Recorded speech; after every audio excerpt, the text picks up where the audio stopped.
சுவாமி மற்றும் ஜீவன் சுவாமி தங்களுக்காக பம்பா கணபதியே சரணமையப்பா.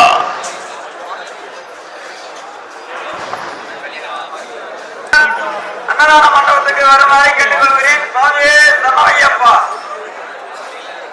சுவாமியே சரணமையப்பா.